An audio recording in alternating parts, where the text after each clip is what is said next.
3월 첫째 주일 말씀 제목은 믿음은 정주행입니다 라는 제목을 정해보았습니다. 반대로 하자면 역주행은 위험하다는 겁니다. 하나님 은혜 가운데 지난 2월을 우리 태국의 송시수 선교사님 가정과 또 캄보디아의 조영국 장로님 선교 현장을 돌아보고 또 함께 교제하며 또 하는 시간을 가질 수 있게 되었습니다. 태국에 머무는 동안 한 이틀 정도는 선교사님과는 떨어져서 저와 집사람 두 사람이서 단독으로만 움직이게 됐습니다. 낯선 땅 외국이지만 제가 운전을 해서 요즘 구글이 잘 돼 있더라고요. 목표지 정해서 찾아가고, 그때 이제 운전을 하게 되는데 아시는 분 아시겠습니다만은 태국, 일본, 영국의 특징이 우리나라와는 다른 운전대가 오른쪽에 있어요. 그리고 차선도 우리는 차량은 오른쪽으로 가지만 태국 거기는 차가 왼쪽 차선을 달려야 돼요. 우리와는 반대로 가게 되죠. 처음에 참 긴장되고 조심스럽게 핸들을 잡고 가는데 앞으로 보고 가는 직진이야 그럭저럭 찾아갈 수 있겠는데 중간에 우리처럼 이렇게 로타리가 있더라고요. 회전 교차로. 근데 이 습관의 힘이 무서워가지고요. 거기 들어갔는데 거기서 이제 시계 방향으로 차가 돌아야 되거든요. 그냥 문득 핸들이 그냥 우리 강릉에서 운전하듯이 거꾸로 들어갔어요. 그래서 옆에 있는 집사람이 놀라가지고 여보! 정신이 번쩍 들었습니다. 제가 가고 있는데 저 앞에 차가 지금 오고 있는 거예요. 제가 방향을 잘못해 역주행을 한 거죠. 그래서 더 많이 안 들어가서 급하게 돌려가지고 다시 이렇게 원길을 찾아가지고 이렇게 또 뻘뻘 또 애를 쓰며 이렇게 다녀왔던 기억이 납니다. 가끔 뉴스에 보면 그런 뉴스가 나죠. 역주행 사고. 고속도로에 역주행으로 들어와서 나오는 차와 이렇게 충돌이 일어나고, 아니면 때로는 영화에서 역주행하는 차량 때문에 크게 충돌이 나서 폭발이 일어나고 많은 사람들이 또 다치고 하는 장면들, 그렇습니다. 그럴 때마다 뉴스에서는 빠지지 않고 꼭 보여줍니다. 이 길은 차가 들어오는 길이 아니라고, 반대쪽에서 오는 길이 아니라는 것을 보여주기 위해서 이런 표지판이 하나 있어요. 사진을 한번 보도록 하겠습니다. Long way, go back. 어렵지 않습니다. 이 길 아닙니다. 돌아가세요. 그런 뜻이죠. 지금 잘못된 길로 들어왔습니다. 빨리 돌아가세요. 입구에 보면 그런 표지가 있습니다. 이 표지 무시하고 달리면 더 큰일 나겠지요. 역주행이 얼마나 무서운가는 뉴스나 주변의 경험들을 통해서 잘 아실 겁니다. 차만 위험한가요? 우리의 삶도 남편이 가야 될 정주행을 하지 못할 때 아내 그리고 가족들이 굉장히 어려움을 겪습니다. 지도자가 정주행을 하지 않으면 그 지도자를 따르는 많은 사람들이 고통을 받습니다. 마찬가지죠. 우리의 삶에도 정주행만 있는 게 아니라 역주행도 있다는 것입니다. 우리는 성도입니다. 우리 성도에게 가장 심각한 역주행은 믿음의 역주행이라고 말할 수가 있겠죠. 사탄은 날마다 우리를 유혹합니다. 정주행하지 말라고, 그거 별 재미없다고, 별 실속 없다고, 내가 시킨 대로 하면 재미있고 더 이익이 될 거라고 그러면서 우리를 유혹합니다. 사실 모든 유혹은 역주행하라는 유혹입니다. 거꾸로 가라는 거죠. 믿음에서 벗어나고 하나님에게서 벗어나고 교회로부터 멀어지고 남편 노릇 아내 노릇 부모의 자리 자식의 자리를 거꾸로 달리도록 마귀는 자꾸만 우리를 유혹하고 있습니다. 왜 그럴까요? 역주행의 끝은 비극과 파멸이라는 것을 너무나도 잘 알기에 마귀는 그걸 노리는 겁니다. 오늘 본문은 바울이 디모데에게 보내는 편지입니다. 디모데 전서, 디모데에게 보내는 첫 번째 편지라는 뜻이죠. 바울은 사도이기 전에 디모데에게 믿음의 아버지 역할을 합니다. 디모데는 바울에게 제자이기 전에 믿음의 아들과 같은 사람입니다. 믿음의 아버지 바울이 믿음의 아들 디모데에게 편지를 통해서 이렇게 부탁합니다. 2절에 보면 내가 너에게 부탁하노라, 부탁이라는 말이 있거든요. 무슨 부탁을 했을까요? 내 믿음의 아들 디모데야, 다음 달부터는 용돈을 좀 올려다오, 그런 부탁 아닐 겁니다. 하나님께서 바울을 통해서 우리에게 들려주시는 하나님의 부탁, 오늘 몇 가지를 살펴보려고 합니다. 첫째, 믿음의 정주행을 하라고 부탁하고 있습니다. 반대로 말하자면 역주행하지 말라는 부탁이겠죠. 21절 상반절입니다. 이것을 따르는 사람들이 있어 믿음에서 벗어났느니라. 믿음을 따르는 게 아니고 믿음에서 벗어난 엉뚱한 거 따라가다가 말입니다. 이 믿음에서 벗어났다를 오늘 저는 역주행이라는 용어를 사용해 보려고 합니다. 믿음에서 벗어났다, 믿음의 정주행에서 벗어나 믿음의 역주행. 바울이 목회할 때, 바울이 목회하는 현장에도 여러분 믿음의 역주행을 하는 성도들이 꽤나 많았던 것 같습니다. 사람의 본질이 금세 바뀌겠습니까? 예나 지금이나 비슷한 것 같습니다. 지금도 믿음의 역주행을 기웃거리는 사람들이 있는 것 같습니다. 믿음의 아들 디모데야, 너는 어떤 일이 있더라도, 어떤 상황이 일어나더라도 이 믿음의 정주행 놓쳐서는 안 된다, 믿음의 역주행하면 안 된다고 믿음의 아버지 바울이 신신당부합니다. 하늘 아버지께서 오늘 우리에게 바울의 편지를 통해서 신신당부합니다. 나의 사랑하는 아들, 나의 사랑하는 딸들, 오늘도 예배하는 나의 백성들이여, 믿음의 정주행을 놓치지 말고 역주행하지 마시오. 한눈 팔지 말고 우리는 믿음의 정주행, 인생의 정주행을 해야만 합니다. 그런데 궁금하죠? 도대체 우리가 달려야 되는 믿음의 정주행이 어떤 겁니까? 이 사람 말 들어보면 이게 옳은 것 같고 저 사람 말 들으면 저게 옳은 것 같은데, 오늘 우리는 이 사람 저 사람 이야기가 아니라 하나님의 말씀을 들으려고 합니다. 17절 하반절입니다. 하나님께서 말씀하시는 우리 인생의, 우리 믿음의 정주행이 뭐냐? 정함이 없는 재물에 소망을 두지 말고 오직 우리에게 모든 것을 후히 주사 누리게 하시는 하나님께 두라. 여기 보면 믿음의 정주행이 무엇인가? 하나님께서는 우리가 이해하기 쉽게 두 가지로 설명을 해주고 계십니다. 첫째는요, 하나님께 소망을 두는 것이 믿음의 정주행이라고 말씀합니다. 우리가 운전을 한다고 생각해 보십시오. 운전할 때면 핸들만 잡고 있나요?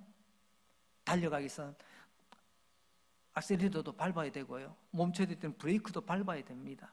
수동식일 때는 클러치도 또 밟아야 됩니다. 그런데 이게 중요하다고 손은 핸들 붙잡고 자꾸만 내가 지금 바로 밟고 있나? 아, 이게 브레이크지? 아, 이게 엑셀레이터지? 여러분, 이러면서 언제 우리가 운전하겠습니까? 마찬가지입니다. 우리의 시선이 자동차 운전으로 비유해 보자면 우리 시선이 땅만 쳐다보는 것이 아니라 하나님께 시선을 고정해야 된다는 것입니다. 왜 그렇게 되느냐? 성경을 그렇게 말씀하죠. 정함이 없는 재물에 소망을 두지 말고 하나님께 소망을 두라. 여기서 정함이 없다, 어떻게 생각하면 뭐 부정하다는 말인가? 여기서 정함이 없다는 것은 부정하다는 그런 뜻이 아닙니다. 정함이 헬라어로는요 아델로테스라고 하는데 불확실하다는 겁니다.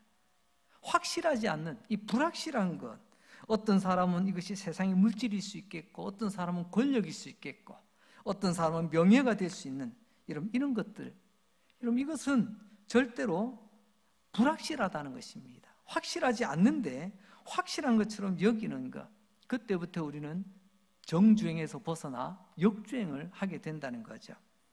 그래서 오늘 하나님 우리에게 말씀합니다. 나의 시선이 어디로 향하고 있는가? 정함이 없는 물질, 정함이 없는 사람들의 박수, 정함이 없는 사람들 앞에서의 명예, 그게 아니라 불확실한 것이 아니라 확실한 것. 세상에서 가장 확실한 것이 뭔가요? 우리 하나님은 어제나 오늘이나 영원토록 변치 않는 동일하신 하나님, 항상 우리에게 한결같이 우리를 찾아주신 하나님이신 줄 믿습니다. 예전에는 어두운 밤 길 찾을 때는요, 밤하늘에 변하지 않는 항상 그 자리에 있는 북극성이 기준점이 되었습니다. 땅에서 걸어갈 때도 어두운 밤 항해를 할 때도 말입니다. 요즘이야 뭐 워낙 좋은 기계들이 많이 발달이 돼서 뭐 북극성 보고 길 찾아간다 그런 일은 없는 것 같아요. 하지만 예나 지금이나 하나님은 언제나 우리에게 기준이 되십니다. 변함이 없습니다. 그래서 하나님께 시선을 고정하고 달려가는 그 길은 정주행의 길이 되지만, 하나님을 우리 시선에서 멀어지게 하거나 하나님이 아닌 곳에 시선을 두게 된다면 그때부터 우리는 뭐라고요? 역주행의 위험한 길을 달리게 된다는 것입니다. 두 번째로는요, 선을 행하고 나누고 너그러운 자가 되라고 말씀하십니다. 이게 정주행하는 모습이라는 것이죠. 18절 말씀입니다. 선을 행하고 선한 사업을 많이 하고 나누어 주기를 좋아하며 너그러운 자가 되게 하라. 이건 두 가지로 정리가 되는데요. 선행, 선한 일, 선한 사업을 많이 하랍니다. 자, 여기서 질문입니다. 뭐가 선한 거죠? 내가 생각할 때, 내가 볼 때 사람들이 이야기하는, 여러분, 윤리, 도덕이 아닙니다. 선함의 기준은 하나님이 기준이 되십니다. 하나님 보시기에 옳은 것이 선한 일이에요. 사람들이 좋다 해서 그냥 따라가는 게 아니고요. 하나님 보시기에 기뻐하실 만한 일, 하나님이 미소 지을 만한 일, 하나님이 칭찬하실 만한 일, 그 일이 선한 일이라는 거예요. 그리고 계속해서 우리에게 말씀하시죠. 나누어 주기를 좋아하는 삶을 살라. 여러분, 하나님은 우리에게 나누어 주라고 맡겨 주셨습니다. 이걸 잘 알고 이해하는 사람은 믿음의 정주행을 하게 됩니다. 근데 하나님 우리에게 맡겨 주셨는데 이게 나누는 게 아니고 내가 움켜쥐고 내가 쓰고 뭐 그러다 쓰다가 남으면 내 자식들에게 물려줄 것, 언제나 움켜질 것으로 생각하는 사람은요, 오늘 말씀대로 하자면 지금 역주행을 하고 있는 겁니다. 오늘 하나님 우리에게 말씀하시잖아요. 그럼 나눈다는 뭔가를 내게 있다는 겁니다. 이게 많든 적든 크든 적든 말입니다. 하나님 왜 우리에게 맡겨주셨냐고요? 나누라고 말입니다. 이걸 아는 은혜가 있기를 주님의 이름으로 축복합니다. 하나님께서 왜 나에게 건강을 주셨을까? 하나님께서 왜 나에게 남들에게 없는 재능을 주셨을까? 하나님께서 왜 남들에게 없는 이런 재물을 주셨을까? 하나님께서 왜 남들이 가지지 못하는 기회를 나에게 주셨을까? 이걸 나누라고 말입니다. 섬기라고 말입니다. 이게 정주행이라는 거죠. 자, 다시 한번 정리합니다. 우리의 삶의 시선을 하나님께 고정하라. 그리고 또한 하나님이 기뻐하시면 선한 일을 행하라. 그리고 하나님께서 맡겨주신 것은 서로 나누라. 이게 내가 지금 바른 길 잘 달리고 있다. 좀 쉽게 말하자면 내 인생 지금 잘 살고 있구나 라고 말할 수 있다는 거죠. 이제 두 번째로 하나님 우리에게 말씀합니다. 그러나 보니까 역주행한 사람들이 있더라는 거죠. 근데 그 역주행이 얼마나 위험한가에 대해서 우리에게 두 번째로 말씀해 주십니다. 여러분, 역주행은 계속해서 우리를 유혹합니다. 자꾸만 바른 길, 정주행, 하나님께서 우리에게 보여주시는 그 길에서 벗어나라고 말입니다. 마귀가 노리는 건 하나밖에 없어요. 우리가 망하는 겁니다. 우리가 고통스러워하는 것입니다. 하나님으로부터 멀어지는 것입니다. 여러분, 우리의 삶 잠시 후면 죽음 너머까지를 보아야 됩니다. 우리가 70이요 강건하면 80이라고 성경 우리에게 말씀하시는데 요즘 많은 의료기술도 뛰어나고 영양 공급도 잘 되어지고 환경도 좋아지다 보니까 이제는 기대 수명이 100세도 넘어가는 그런 시대가 되고 말았습니다. 하지만 누구나 죽음은 피할 수가 없습니다. 그런데 우리 성도에게는요, 죽음이 끝이 아니라 죽음 너머에 영원이 있다는 것을 우리는 알고 있습니다. 오늘 우리는 사도신경으로 신앙 고백을 했죠. 영원히 사는 것을 믿사옵나이다. 이걸 고백하며 우리는 예배를 드리고 있습니다. 그럼 죽음이 끝이 아니라면 말입니다. 여러분, 그 죽음 너머 어떻게 될까? 죽음 너머에는요, 하나님과 함께하는 삶이 있고요, 하나님과 영원히 떨어진 지옥의 삶이 있습니다. 천국과 지옥이 우리에게는 반드시 있음을 우리는 알고 믿고 살아가는 사람들입니다. 오늘 하나님 우리에게 말씀합니다. 절대로 역주행하지 마라. 근데 사람이 그런 거 있잖아요. 하지 말라면 또 희한하게 또 하고 싶어 해요. 그래서 또 그런 일들이 벌어집니다. 우리가 명색이 신자인데 말입니다. 죄송합니다. 명색이 그래도 남들이 볼 때는 교회 다니는 사람, 그리스도인이라고 하는데, 근데 계속해서 우리에게는 유혹의 손이 끊임없이 다가옵니다. 자꾸만 믿음에서 벗어나라고 말입니다. 살펴보면요, 크게 세 가지로 우리를 유혹하는 것 같습니다. 알면 이겨낼 수 있을 것 같습니다. 우리를 유혹하는 세 가지, 오늘 말씀을 보게 되면요, 첫째는 욕심이 우리를 역주행하도록 유혹합니다. 10절 말씀, 우리 본문보다는 조금 앞에 있는 말씀인데요, 제가 한번 읽어드립니다. 돈을 사랑함이 일만하게 뿌리가 되나니 이것을 탐내는 자들은 미혹을 받아 믿음에서 떠나 많은 근심으로써 자기를 찔렀도다. 간혹 보면 말씀을요, 너무 이렇게 토막내가지고 내가 원하는 것만 쏙 받아먹고 나머지는 없는 것처럼 버리는 경향이 있는 것 같습니다. 오늘 말씀을 잘 보세요. 돈을 사랑함이 일만하게 뿌리라고 하셨지 돈이 악이라고 말씀하지 않으세요. 근데 자꾸 하나님의 말씀을 이상하게 말씀을 내가 이렇게 토막내가지고 각색을 해버려요. 돈을 사랑함이 뭐냐에 대해서 조금 더 뒤에 보충하여 설명하기를 탐낸다, 욕심을 부린다라고 말하고 있습니다. 그러니까 돈은 필요한 것입니다. 근데 그 필요함이 필요를 넘어 욕심의 대상이 되면 그게 악이 된다는 거예요. 이게 하나님께서 우리에게 하시는 말씀입니다. 여러분, 탐내는 자, 욕심을 부리는 것, 돈에 대한 욕심이 제일 먼저 나타나겠죠. 때에 따라서는 사람들에게 인정받는, 그래서 명예가 높아지고 있어서 명예의 욕심도 이제 서서히 우리가 이제 세월을 살아가다 보면 늘어나더라고요. 세상의 쾌락에 대한 욕심도 늘어납니다. 여러분, 이 욕심이라고 하는 것은 명색이 신자라고 하더라도 예외는 없다라고 말하고 있습니다. 신자라도 욕심을 붙들게 되면 믿음의 정주행의 길에서 떠나 역주행을 하게 된다는 것입니다. 그래서 내 안에 욕심을 늘 조심해야 됩니다. 두 번째로는요, 두 번째로 가기 전에 우리가 몇 년 전에 우리 교회가 전 교회적으로 철로 역정을 우리 함께 나눈 적이 있습니다. 존 버년의 소설이죠. 그래서 우리가 그 내용을 가지고 공부도 했고요. 또 나중에 끝나고 나서는요, 우리가 강릉에 있는 극장 대관을 해가지고 우리 전 교인이 함께 철로 역정 시청을 했던, 영화 관람을 했던 그런 기억도 납니다. 기억나시나요? 거기 보게 되면 주인공이 등장합니다. 주인공의 이름이 크리스천이죠. 믿음의 사람입니다. 그가 천국을 향하여, 저 천성을 향해서, 시온산을 향해서 한 걸음 한 걸음 나아가는 순례자로 소개를 하고 있습니다. 저와 여러분도 마찬가지죠. 오늘 우리가 어떤 가게의 주인이 되든지, 어떤 회사에서 일을 하든지, 어떤 자리에 있든지, 오늘 우리 모두는 믿음의 순례자입니다. 천국을 향해, 천성을 향해 한 걸음 한 걸음 걸어가고 있는 거죠.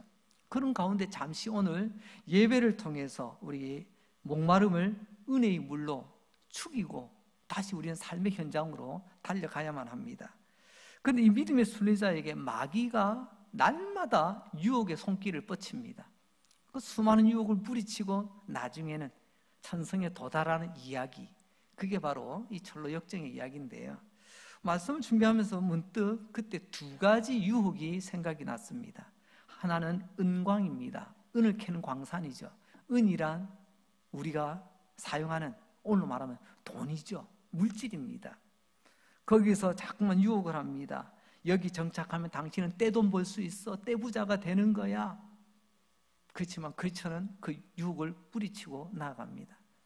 그리고 또 한 군데 허영의 시장이라는 곳에 도착합니다. 허영. 세상 사람들이 참 좋아할 만한 것들, 그냥 사람 마음에 그냥 헛바람 넣는 그런 좋은 것들, 멋진 것들 가득 차 있는 그런 시장에 가서 자꾸만 유혹을 하지만 결국에는 흔들리지 않고 그 길을 걸어가게 됩니다. 여러분, 우리도 마찬가지죠. 이 모든 유혹을 이겨내고 믿음의 정주행을 걸어 마침내 하나님, 그 거룩한 성 앞에 서게 되는 우리의 모습, 그래서 보여주는 소설이 바로 철로 역정이었습니다. 여러분, 이런 말이 있습니다. 과속할 때는 안내 표지판이 보이지 않습니다. 왜 그럴까요? 그냥 워낙 빨리 가면 시야가 좁아져서 그렇습니다. 뭐 그런 경험적인 이야기 말고요.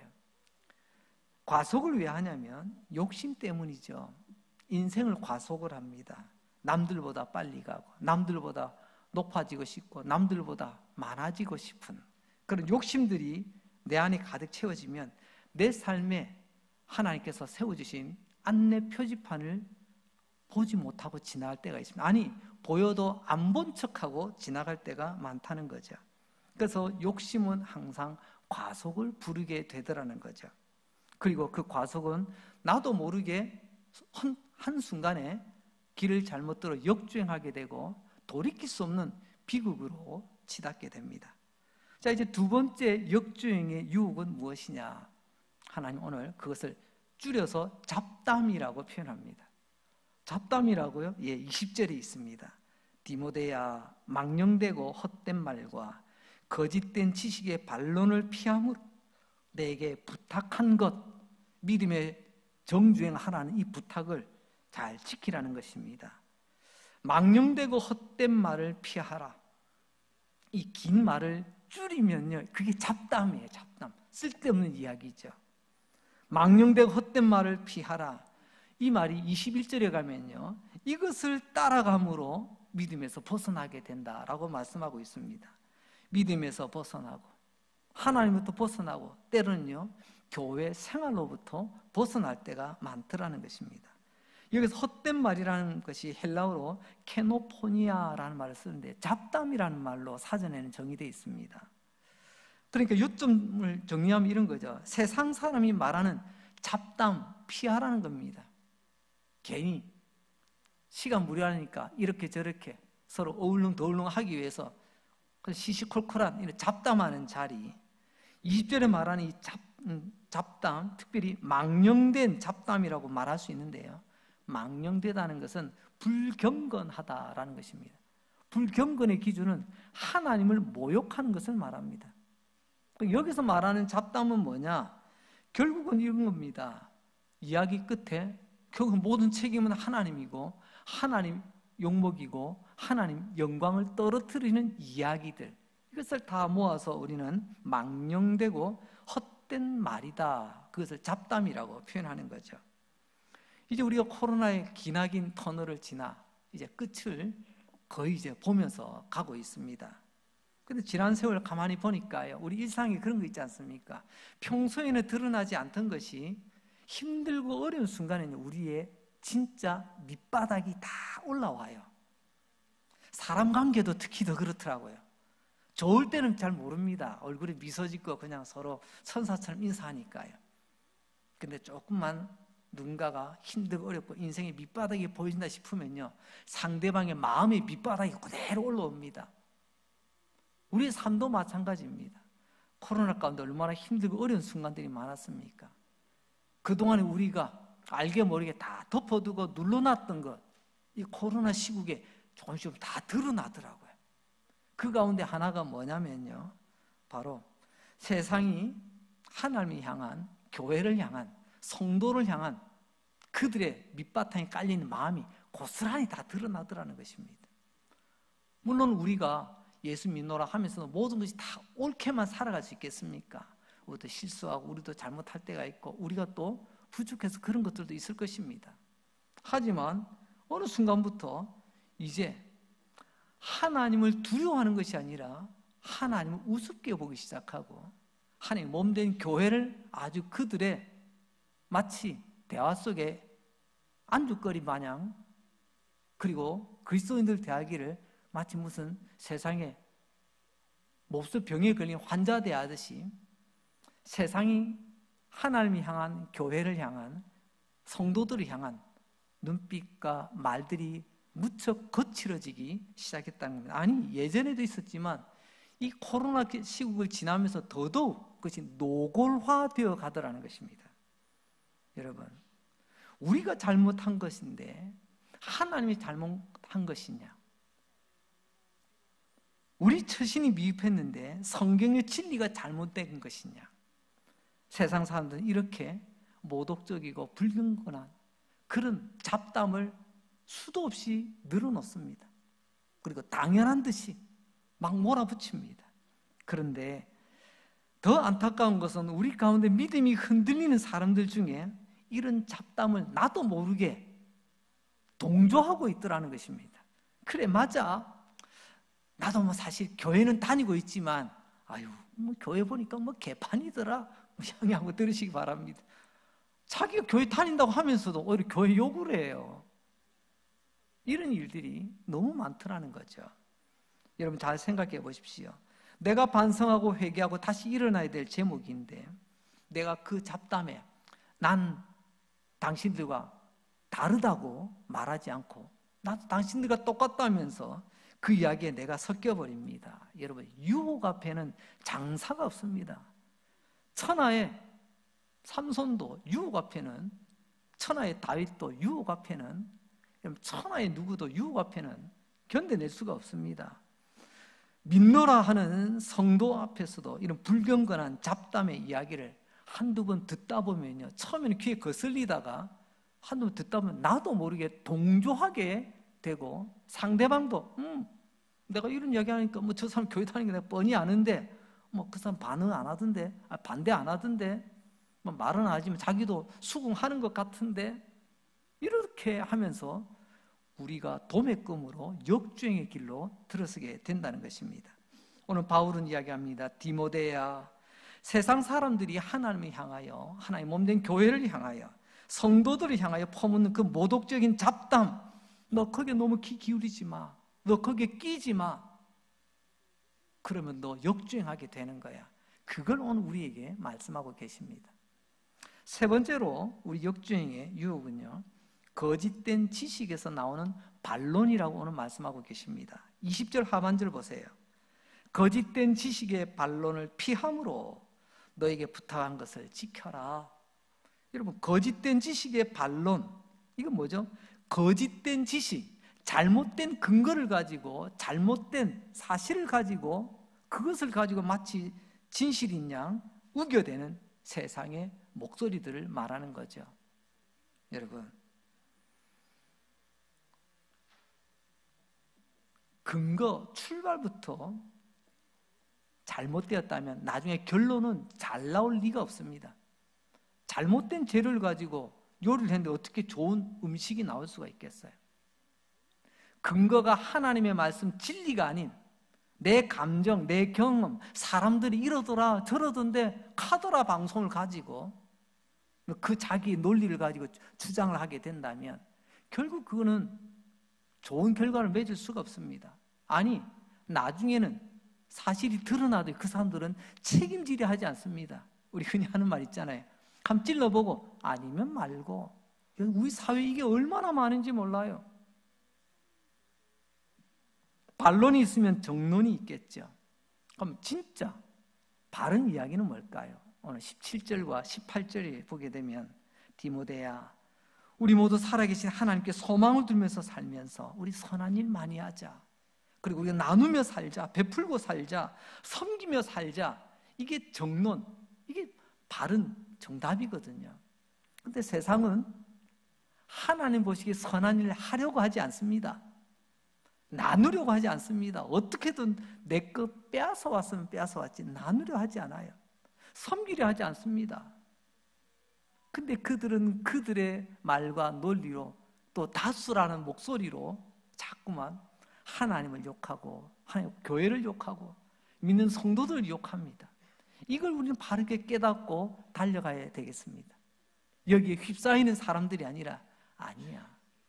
하나님과 하나님 몸된 교회 성도들은 거룩한 하나님의 백성, 거룩한 삶을 살아가는 사람들이라고 우리가 자신 있게 말할 수 있어야 된다는 것입니다. 요점이 뭐죠? 정리하면 이렇습니다. 디모데야, 거짓된 지식에서 나오는 반론이 가득한 세상에서 성도는 이거 따라가면 안 돼. 결국 믿음에 역주행하면 안 된다는 말입니다. 여러분, 나도 모르게 여기서 주선 이야기, 저기서 들은 이야기, 이 사람이 하는 것, 저 사람이 하는 것, 그것 때문에 하나님의 말씀보다 혹시 그것을 먼저 우선으로 하고 있지는 않습니까? 여러분, 역주행하고 계신 겁니다. 위험한 거예요. 성도 여러분, 여러분의 중심을 꼭 붙드시기 바랍니다.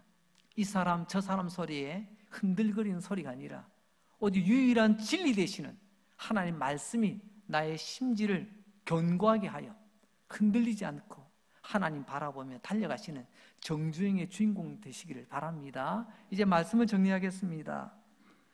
히브리서 11장을 우리가 믿음장이라고 하는데요, 거기는 믿음의 영웅들의 이야기가 나오죠. 아벨로부터 유명한 사람들 이름도 나오지만 나중에 이름 없는 무명의 영웅들도 나옵니다. 마치 치열한 전투 속에 이름 없이 사나이간 전장의 군인들처럼 말입니다. 36절 말씀입니다. 히브리서 11장 36절.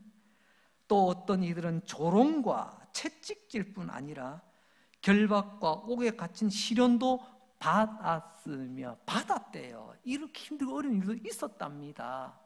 그때 그들은 어떻게 했나요? 오늘 우리 말씀처럼 그들은 믿음의 정주행의 길에서 떠나지 아니하고 그들은 끝까지 믿음의 정주행을 하였더라. 이걸 증거하는 게 히브리서 11장의 이야기 아닌가요?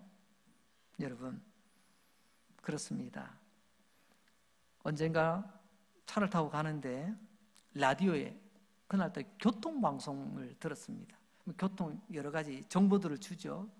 그런데 갑자기 긴급 뉴스입니다. 지금 어느 도로 어느 구간에 역주행하는 차량이 한 대가 지금 역주행을 하고 있어서 그곳을 지나시는 모든 분들은 조심 운행하시기 바랍니다. 긴급 뉴스가 올라왔어요. 그런데 그 뉴스를 듣고 있던 한 친구가 지금 우리 친구가 지금 그 길을 지금 지나갈 시간인데 친구한테 경고를 주기 위해서 전화를 했어요. 마침을 받았습니다. 친구야, 지금 그쪽에 지금 역주행하는 차량 한 대가 지금 위험하게 지금 역주행하고 있단다. 너 조심해라. 근데 그 친구가 이렇게 이야기합니다. 그래. 안 그래도 지금 오늘따라 왜 이렇게 미친 사람들이 많이 나왔는지 막 차들이 지금 막 역주행하고 있다. 이러는 거예요. 이해가 되십니까? 분명히 뉴스에 역주행하는 한 차량이 역주행한다고 조심하라고 하는데 전화 받는 이 친구는 지금 내 눈앞에 다른 차들이 다 지금 역주행하고 있다는 거예요. 나는 지금 바로 가고 있는데. 오늘 우리에게 한번 적용해 봅시다. 요즘 이런 시대입니다. 나는 항상 옳대요. 남들은 다 틀렸답니다. 나는 정주행한대요.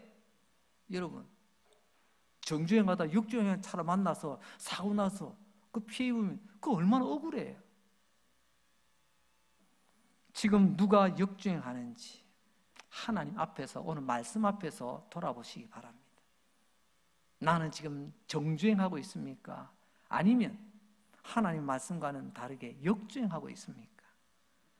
신기하게도 고난과 역경의 시간이 찾아올 때 우리는 역주행하기 쉽습니다. 왜냐하면 너무나 내 삶이 힘들고 어렵고 고달프기 때문에 정주행보다는 역주행을 택할 소지가 많다는 거죠. 믿음 소용없네. 하나님은 안 계시네. 괜히 믿었나 봐. 괜히 교회 다녔나 봐. 뭐 이런 우리 마음의 어떤 무너짐 때문에 그냥 순간에 욱하는 마음으로 믿음의 역주행을 하는 경우. 하지만 우리 모두 히브리서 11장처럼 바울처럼 디모데처럼 어떤 일이 있더라도 우리의 달려갈 믿음의 길, 정주행 끝까지 잘 달려가시는 우리 강릉제일교회 성도님들 되시기를 주님의 이름으로 축복합니다. 기도하겠습니다. 하나님 아버지 감사합니다. 오늘도 하나님 말씀 들을 때 들을 수 있는 귀, 깨달을 수 있는 믿음 주셔서 감사합니다. 내 삶의 고난과 역경에 찾아왔을 때, 내 삶이 고달플 때 역주행의 유혹에 넘어갈 때가 많습니다. 하나님, 내 삶이 고단하니 하나님 믿는 믿음의 마음도 사라지고 믿음도 소용없는 것 같고, 그래서 역주행의 유혹에 나도 모르게 손을 내밀 때가 있습니다. 주님, 용서하여 주옵소서. 다시 한번 붙잡아 주셔서 오늘 예배드리는 모든 예배자들이 히브리서 11장의 그 믿음의 영웅들처럼 내 삶에 어떤 일이 일어나더라도 내가 달려가야 될 믿음의 길, 정주행 끝까지 잘 달려갈 수 있도록 도와주시옵소서. 예수님 이름으로 기도합니다. 아멘.